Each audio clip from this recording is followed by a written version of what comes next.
I am Vasil Lomachenko. You're watching Dante's Boxing Nation. Dante's Boxing Nation, what's going on, guys? So I conducted an interview with Vasil Lomachenko's manager to talk about negotiations between Vasil Lomachenko and Nicholas Walters. Now I'm gonna go ahead and play the interview, but I'm doing this video just a little bit different because in this video I'm gonna go ahead and mix some of the footage, the interview footage, with my own commentary and narration because I'm gonna play a couple clips, so I don't want you guys to get lost. All right, I want you to keep up with me. So with that being said, let's see what Team Lomachenko had to say. I'll ask you again, Cleve, because I have one. But everybody's talking about the bet, 300. Oh, not the bet, him giving him $300,000. How serious is that? Because a lot of people think, oh, maybe it's just talk. But from your end, you know, it's 100% what you're talking serious. It's 100%. He's not even the betting. He says, "Come fight me. You win me. I'll give you $300,000. Let promoter take from my purse and put into your purse on the contract." Has Walters responded at all to that? Not what I heard. So it means not the money, right? So how long were you guys willing to wait before you move on? Because Bob said that he was willing to wait maybe a week at the most and then have to start looking at other options. Well, as far as I know, we should wrap it up already. Something like by the end of this week or beginning next week, because it's time to start training. You know, June 11th is around the corner. Lomachenko needs to start, you know, looking for sparring partners and you know, he's training, but he's not kind of like, you know, when you have already a date, when you have already a point, you know what you're trained for. Yeah. So do you feel you've done everything possible? Because I remember at one point the weight was a problem. Now Lomachenko's like, fine, I'll go up. Yeah, he says, no problem, I'm coming into your weight class. You gave him all the advantages, it sounds like. Everything. From a physical standpoint. Everything. That's what is all about Lomachenko. He wants to fight. He wants to fight the best. He doesn't want just to go in the ring. You know, like not any other, but most of the fighters would be happy to get paid what he's getting paid and to fight the taxi drivers, right? You know, who cares about it? No, I'm doing, not him. No, this kid has an ego. So I caught this late. So Nicholas Walters, you're saying he's asking for more money, right? That's what's holding the fight up? That's what we've been told. He's asking more money because he said, I'm not gonna pay enough. Lomachenko came in and tweeted on the Twitter, said, if Walters, if it's not enough money, how about this? Let's fight and let promoter to put in a contract. If you win, I'll give you from my purse, promoter, not me, but promoter can take from my purse $300,000 and pay to you. So is that going the other way too? Is if Walters loses, $300K comes from his purse? That's just for Lomachenko? Just to Lomachenko. Okay. One time. How much money was offered to him? Can you share how much? $300,000. $300,000 to Nicholas? That's what he would give out. No. Like the fight. No, how much was offered to him for the actual fight? I heard $500,000. 500. And how much would Loma get again? You can ask somebody else. You know. But they would give him 300 more on top of the 500 if he was to win. Yeah, Lomachenko was willing to take 300 from his purse and to give it to Walters. So you don't want to share with us what Loma was going to get if well, that's a promotional contract. Why should I? You know, you can ask promoters and you can ask commissions. If you're going to give it, I don't have a problem, but it's not going to come from me. Is that the difference between Lomachenko and Rigondeaux? Rigondeaux won't go up 4 pounds to 126, but Lomachenko's willing to go up 4 Listen, pounds. put that name, Lomachenko, put that on the paper and put in your pocket because it's going to be a very big name in the boxing. And to correct what he just said, you told me in the last interview that the Lomachenko-Rigo situation, you and Vasil told me it had nothing to do with weight. It was a money issue. Isn't that what you guys told me? No, Lomachenko wouldn't. No. Rigondeaux never said he's going to come to 126 division. But Lomachenko, we was making 126. He can't go lower.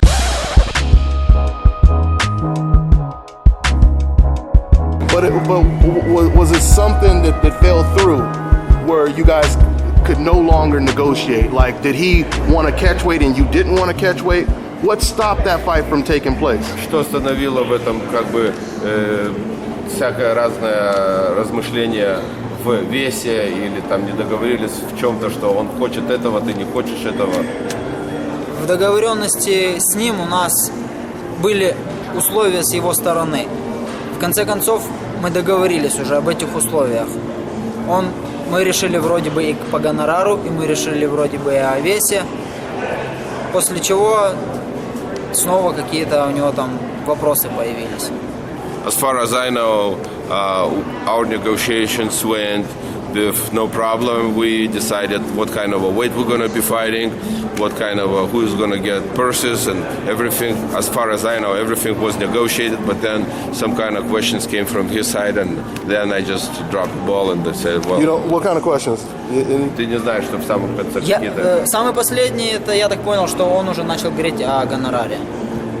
The last I think, he kind of like asked there too much money, which was not available on the table. So it was a money issue, not a weight issue. No, not the weight. Interesting. Не было никакого спора уже в весе. Да, нет, в весе мы с ним уже договорились. Weight, everything was already done. So you guys heard it straight from the horse's mouth, from Vasil Lomachenko and his manager, Agas Klemas. They both said weight was not an issue. They said weight and everything else was already done. So according to Team Lomachenko, Guillermo Rigondeaux never had a problem moving up to 126 to fight against Lomachenko. Let's hear what Agas Klemas had to say next. But now in this situation, Lomachenko, again, why Walters needs to get more money? For what? He's not a champion. Lomachenko coming into his weight class, for what reason? So Walters needs to give money away because he's getting all those advantages. Now he's getting all those advantages, money, plus Loma is giving him another 300 grand on top of it. You think it's been... And he's not taking? So you believe Loma should be the A side? Loma should be the A side in the fight. It's 100%, of course. Okay, so if you just listen to what Agas Klemas said right there, he said that Lomachenko should be the A side because Lomachenko is going to step up and he's coming into Nicholas Walters' weight class. He's given Nicholas Walters all of the advantages. So therefore, Nicholas Walters should be taking the smallest piece of the pie.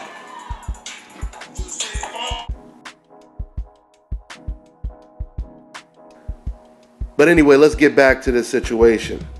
Okay, so once again, their argument is Nicholas Walters should get less money because they feel that Vasil Lomachenko, he's putting himself at a disadvantage moving up in weight, right? Now, wasn't it kind of interesting that Agas Klemas, he would reveal how much money was offered to Nicholas Walters, but he refused to disclose how much money Vasil Lomachenko would make in this fight. I think that says a lot right there.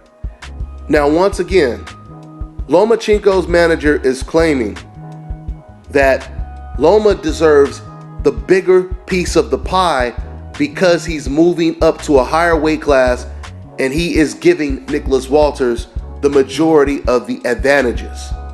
That's why they're offering Nicholas Walters only $500,000. Now keep in mind, guys, when it comes to Al Haymon, the guy that they say is the cancer of the sport, do you guys know the majority of fights on this level, both fighters are making $1 million? And the disparity between the two fighters is only probably about 200,000. Like there's been a couple fights where one guy was making $1 million, the other guy, he may be making 1.2 million, right? But in this situation, in this case, with Top Rank, you have one guy making pretty much half, or for all we know, more than half of the amount that the other fighter is making. Now, since Lomachenko or Lomachenko's manager justified this by saying that Lomachenko is at a disadvantage and that's why Nicholas Walters only deserves $500,000, let's see how much money they offered Guillermo Rigondeaux and why that fight never came to fruition. Check this clip out. I talked to Lomachenko and he said that Guillermo Rigo complained about the money and that's why the fight didn't happen. Your reaction or response? Él habló con Lomachenko y que le dijeron que había alguna discrepancia respecto a lo que era el dinero con Rigondeaux y eso. ¿Qué tú piensas de lo que se puede hacer? No, porque hubo rumores que se le ofreció la pelea, pero muy poco dinero. ¿Cómo tú le vas a ofrecer poco dinero a un boxeador que que es supercampeón con uno que también es bueno, pero todavía no es supercampeón y ya tiene pelea perdida. Entonces, si se le hubiera dado una bolsa de respeto a Rigondeaux, a lo mejor se coge la pelea, pero esa pelea va a venir en el futuro. Yeah, I think that fight is coming in the future, but they try to make some arrangement with. He wanted more money. Loma wanted more money? Lomachenko wanted? Rigo. It's more. They give you the offer, but the offer is too low for Rigo. What kind of offer was it? We don't know exactly what was the offer. What? 500? 500? Yeah, it's too low. Wow. It's nothing. Wow. I think that is low. It's nothing. Bovaro siempre le está dando las horas al muchacho. Bovaro fue el primer promotor que no lo respetó, siempre habló mal de él en la prensa, teniéndolo bajo de su contrato. ¿Sabes? Eso también dañó también la carrera de Rigondeaux después que le ganó a Nonito. Yeah, Bob Arum wasn't fair. Never wasn't fair with Rigo. Wow, 500,000. Yeah, Wow. it's nothing. So we think this is not fair. That's the reason we never make any kind of arrangement with Lomachenko. So do you think they were trying to negotiate their way out of a fight by offering Rigo such? Yeah, they never give a real offer. There was only talk, but nothing real happened. Mm-hmm. So this is the reason we don't know exactly what is the offer. They talk at the 500. 500 is miserable for Rigo, super champion, and of course, world champion. That was the reason. and they never said. happened. And they said Rigo asked for too much money. Yeah, too much money. Oh man, that's I don't know. that is interesting. I'm glad you guys cleared that up. So there you have it, guys. You know I tell you on this channel all the time, you can lock the truth up, throw away the key, but the truth will always find a way to break free. And you just got a whole lot of that truth in this video right here. We just found out that according to Lomachenko's manager, once again, they believed that Lomachenko should be the A side because he's moving up in weight. He's giving away too many advantages. But then we just found out that when Guillermo Rigondeaux was going to be giving up too much weight, when he was going to be giving up advantages, and he was going to come in the ring with a disadvantage, he was still offered the same amount of money that Nicholas Walters was offered. So the question now is, why is Top Rank offering these two fighters on the coincidental list such little money? Is it just because Lomachenko has his hope insurance? I mean, what's really going on right now? This is something that we need to look into. It makes 0 sense. Guillermo Rigondeaux is pound for pound one of the best fighters in the world. When Rigo was fighting Nonito Donaire, Rigo made $750,000. Keep in mind, this was before Guillermo Rigo was considered pound for pound top 3, one of the best fighters in the world. This was when Rigo only had 13 fights. This is before he had already been on a stage that damn big. And he was making more money than what they are offering him now. How does that make sense? That doesn't make any sense at all. Now that Rigo is a pound for pound champion, why is he getting half or less than half than Vasyl Lomachenko? Now guys, I'm not suggesting that Guillermo Rigo or Nicholas Walters, they deserve more money than Lomachenko, but the bids should be a lot closer than what they are. That's the point I'm stressing.